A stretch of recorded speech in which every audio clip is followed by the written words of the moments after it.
Yaram ne kanayar, ne kabuk bağlayar. Geden unudar, kalan həmişə yanar. Kaçsam kaça bilmərəm, her yerde kokun var. Sensiz uyandığım neçənci günümdür. Güzgüdə gördüyüm yorğun üzüm mənə heç tanış gəlmir inan.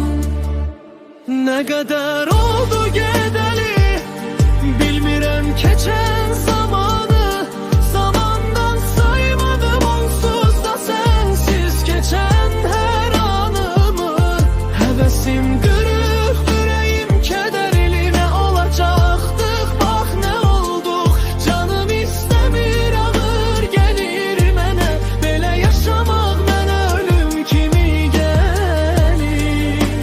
Senden sonra axtarsam da əvvəlini, alışdım acı çəkərək almağa nəfəsimi.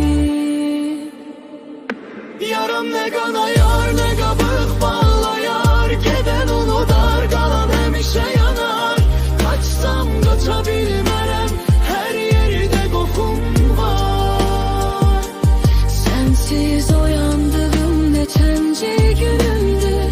Güzgüdə gördüyüm yorğun üzüm mənə heç tanış gəlmir.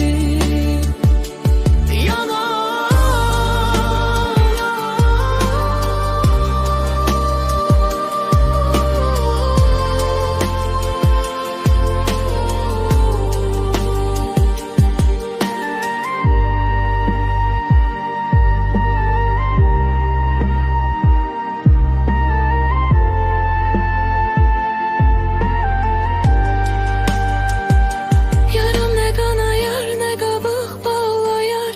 Geden unudar, kalan həmişə yanar. Kaçsam kaça bilmərəm, her yerde kokun var. Sensiz uyandığım neçənci günümdür. Güzgüdə gördüyüm